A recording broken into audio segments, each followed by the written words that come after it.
F fois cosinus de l'angle alpha. Qu'est-ce que ça veut dire? Ça veut dire, par exemple,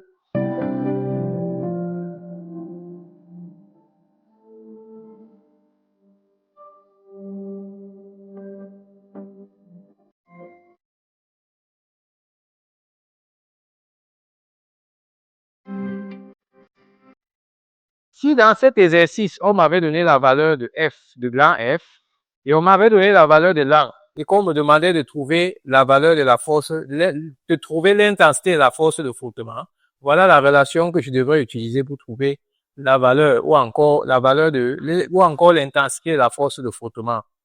Là, je viens de finir ma projection suivant l'axe des X. Je passerai donc à la projection suivant l'axe des Y, cette fois. On va donc écrire projection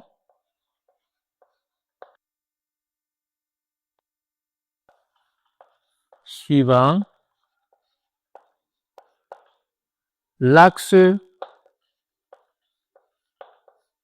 OY. Alors, pour ce faire, même principe, je réécris d'abord ma condition d'équilibre sous forme vectorielle. On a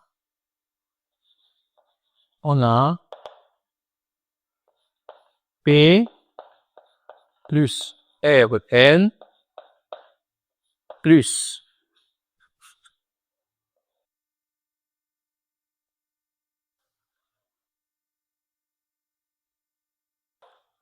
égal au vecteur nu.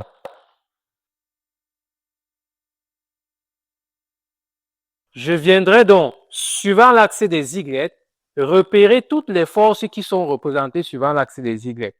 Et en appliquant,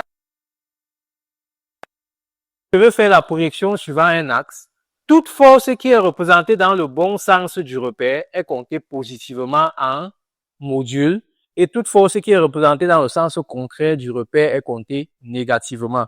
Donc, je viens d'abord sur l'axe des Y que voici. La question que je vais me poser, c'est est-ce que P, qui est le poids, est représenté suivant l'axe des Y? Je viens suivant l'axe des Y. Là, voici, ou le voici. Je constate que mon poids est représenté suivant l'axe des Y, mais dans le sens contraire du bon sens du repère. Donc, ce poids-là sera compté négativement. Donc, j'aurai ici moins P. J'ai déjà fini avec le poids. La deuxième force, c'est la réaction normale. La question que je vais me poser, c'est est-ce que la réaction normale est représentée suivant l'axe des Y? Je viens voir. Voici l'axe des Y. Est-ce que la réaction normale est représentée suivant cet axe? Oui. La réaction normale est bel et bien représentée suivant cet axe. Là, voici. Et elle est orientée dans le bon sens du repère. Vous pouvez constater que sa flèche est dans le même sens que la flèche du repère. Donc, elle sera comptée positivement. Donc, je viens ici, je mets plus Rn. La troisième force, c'est la force de frottement. La question que je vais me poser, c'est est-ce que la force de frottement est représentée suivant l'axe des Y? Voici l'axe des Y. Je constate que ma force de frottement est plutôt représentée suivant l'axe des X et non l'axe des Y. Donc, je vais remplacer cette force de frottement ici par 0. La dernière force, c'est la force motrice. Question posée, est-ce que la force motrice est représentée suivant l'axe des Y? Je reviens suivant l'axe des Y. Ma force motrice F était subdivisée en deux composants. Une composante suivant l'axe des X qui était F de X et une composante suivant l'axe des force motrice a une composante ou encore est représentée suivant l'axe des Y par F de Y. Et le F de Y là, lorsqu'on regarde, est dans le bon sens du repère. Donc, je viendrai ici dans cette expression-ci remplacer grand F par grand F de Y parce que grand F de Y. Et ce grand F de Y là est représenté du genre, je vais commencer par exemple que avant, si avant on me demandait de parler des là, pas de vecteur nul, mais 0. Cela entraîne à dire qu'on aura donc P plus Rn plus F de Y égale à 0. Mais dans cette relation-ci, Je vais appeler cette relation-ci 3. Mais dans cette relation-ci, le constat qu'on fait, c'est quoi? C'est que nous n'avons pas la valeur de f de y. Nous n'avons pas la valeur de f de y, mais on peut retrouver la valeur de f de y. Pour retrouver la valeur de f de y, il faudrait juste que je revienne dans mon repère et que je me rende compte que le triangle f de y, f, avec cette partie-ci, est un triangle rectangle. Je dis bien, pour retrouver la valeur de f de y, il faudrait que je revienne dans mon repère et que je me rende compte que, et que je remarque que le triangle f de y, f, avec cette partie-ci, est un triangle rectangle. Est un triangle rectangle. Maintenant, l'autre remarque qu'il faut faire, c'est que l'angle alpha qui est ici, c'est le même angle que je retrouve ici. Pourquoi? Parce que angle alterne interne. Je dis donc, l'angle alpha que j'ai ici, c'est le même angle que j'ai en haut ici. Interne. Je vais venir poser ici afin de pouvoir trouver la valeur de f de y. Qu'est-ce qu'on aura donc?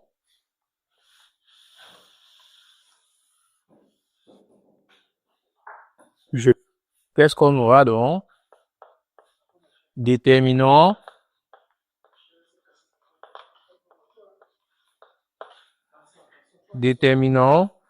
f de y.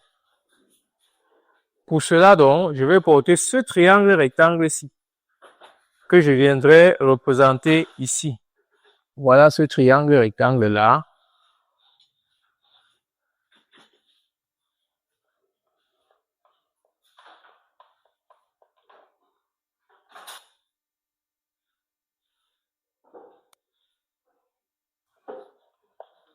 Ça, c'est F. Là, c'est F.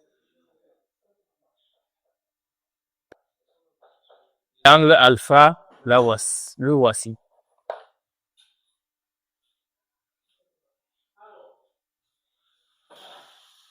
Alors,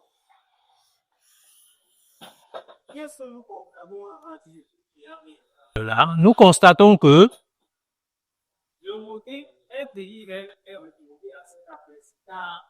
Côté f de y n'a aucun lien avec cet angle-ci. Voilà pourquoi on dit le côté f de y est opposé à cet angle-ci. Et lorsqu'un côté est opposé à un angle, on applique plutôt le sinus. Qu'est-ce qu'on dit? On dira donc, on a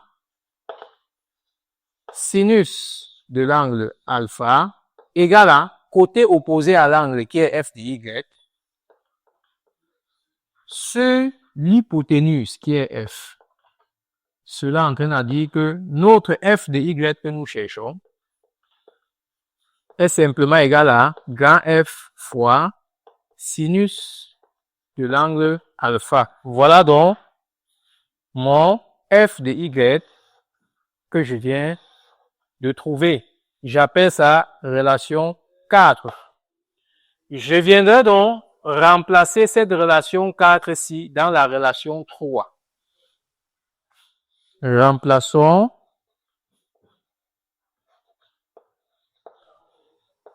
remplaçons 4 dans 3. On aura donc moins P. Quand je remplace 4 dans 3 que voici, j'aurai moins P, moins plus E, Rn, plus F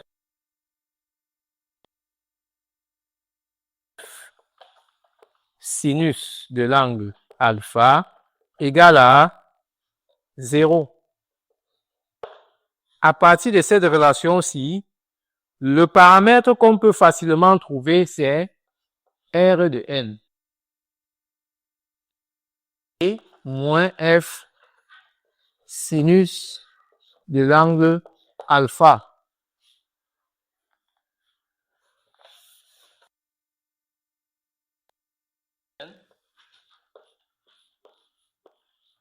doit être égal à P moins F sinus de l'angle alpha.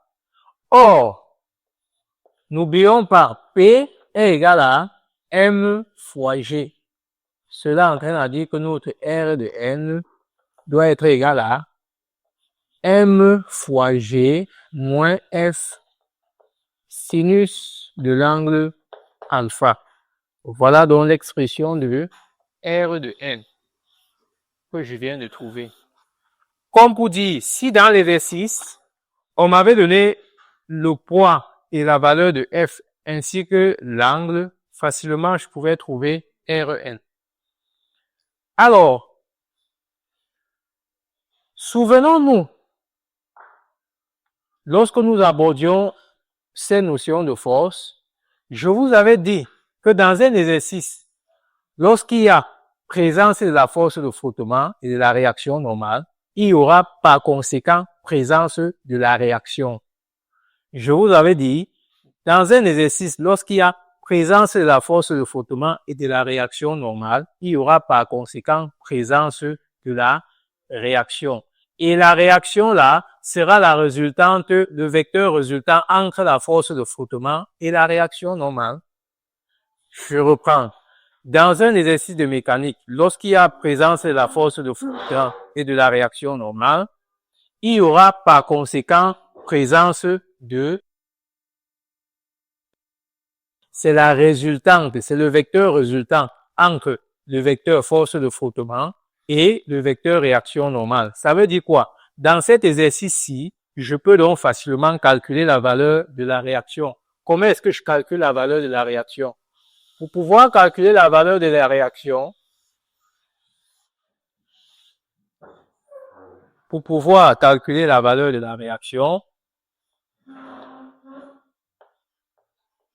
calculons R. Pour pouvoir calculer cette valeur de R là, j'ai dit cette réaction-ci est la résultante entre la force de frottement et la réaction normale. C'est-à-dire, voici ma force de frottement. Voici ma force de frottement. Que voici. Voici ma...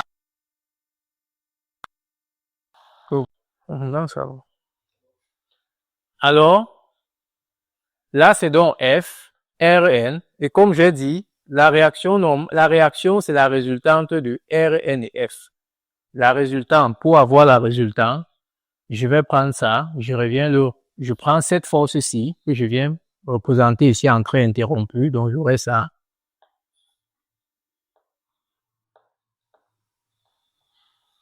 Je prends cette force-ci, que je viens représenter ici en trait interrompu, donc j'aurai. Et le point de rencontre de ces deux forces-ci, que voici, représente la queue de ma réaction, et ici, représente la tête de ma réaction, et ici, c'est la queue. Donc, ma réaction aura va exactement prendre cette forme-ci. Voilà donc ma réaction ici. Là, ma réaction. Maintenant, pour obtenir donc la valeur de cette réaction-là, il suffira juste que je me rende compte que porte Rn, si je viens me placer ici, ça me forme donc un triangle rectangle dont l'hypoténuse sera R. J'aurai donc finalement ça. J'aurai ça. Là, Rn.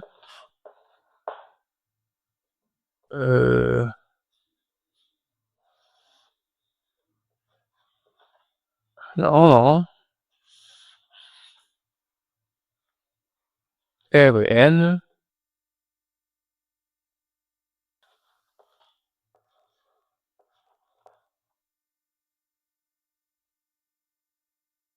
Et R.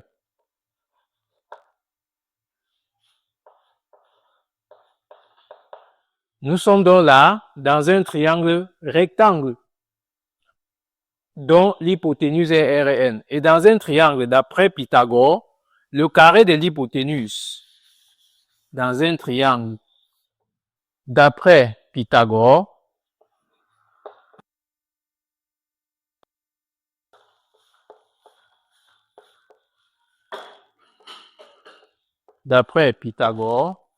le carré de l'hypoténuse, c'est-à-dire doit être égal à f au carré plus Rn au carré. Cela entraîne simplement à dire que R doit être égal à R au carré plus F au carré. Voilà donc l'expression de la réaction que je viens de trouver.